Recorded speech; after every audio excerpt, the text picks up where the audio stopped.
Focus. Focus. I could have just manually. I don't know why I did that. Open world games are abundant nowadays, and so too are... Wait, is this the remake people want? Focus. Oh, okay. I mean, that's... Yeah. Pretty quick focus. Oh, my back. Oh, how long have I been doing this? Open world video games are abundant nowadays, just like battle passes, game delays, and RPG elements. But do you know what isn't abundant in the gaming space? Crunch-free work environments. But also sharks. Sharks aren't that abundant. Luckily, Maneater is here to give us what the gaming industry truly needs. More crunch. I meant sharks. More sharks. Maneater is tagged as an open world shark PG, where you start off as a baby shark. And now the song's stuck in my head again. Why the hell did I remake this video? Eating turtles and escaping the deadly jaws of alligators. But as you level up by eating smaller creatures and finding collectibles, you mature into the ultimate megalodon who craves bigger prey. Oh my god, it's a megalodon. You go through your angsty teen years where your shark parents don't understand your love for making black and white indie films about dead whales running a convenience store. Then you get to the adult years of constant disappointment because you realize your shark film degree isn't going to take you anywhere. But lastly, you become the mega shark who makes his magnum opus and then devours every person who ever doubted his filmmaking abilities.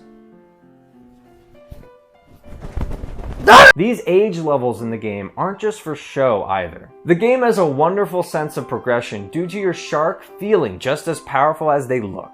As your shark evolves, he or she, gains mutations that you can equip, which change different body parts of the shark that grant the player new abilities. For example, you can change your teeth into bioelectric teeth to shock enemies, or shadow teeth to poison them.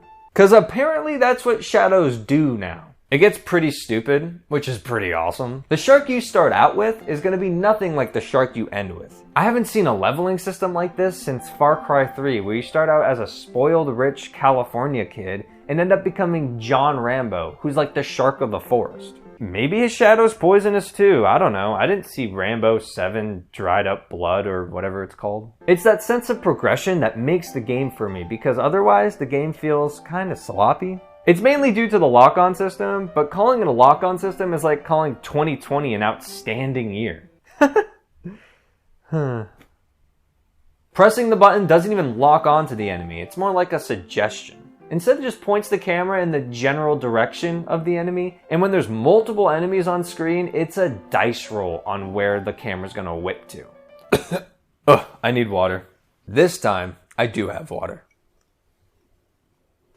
The only reason I could think of as to why they wouldn't use the popular Dark Souls lock-on system is because it might just make the game way too easy. But this game isn't trying to be the Soul of Cinder and beat you down until you lose all humanity or hope for life. That's what 2022 is for. No, it's a dumb, fun power fantasy. Who cares if it's easier? As long as the shark is flopping on the beach eating people, I'm happy. I mean, happier. This sloppy combat is what you'll be doing throughout most of your playthrough.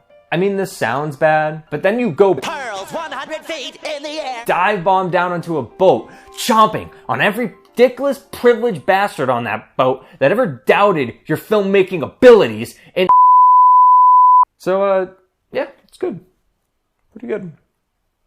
Stick to the script.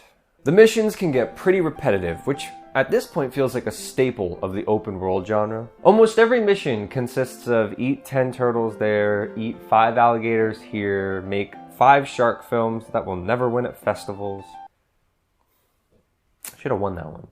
But the game is so rewarding and the experience is so brief that it doesn't tire players out, unlike, say, a certain game from a major franchise that has the word ass in it twice. It's the perfect length for this kind of game. The one thing that never gets repetitive is the environments. The open world isn't graphically impressive by any stretch of the imagination. Like, that's not next-gen Actually, that is next-gen water.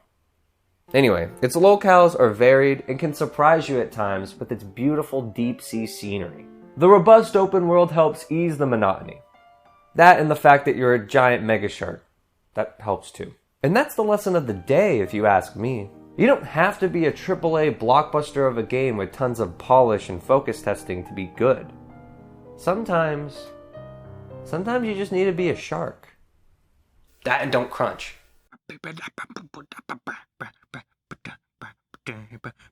Or what about a cat? Remember when I did this weekly? Oh gosh.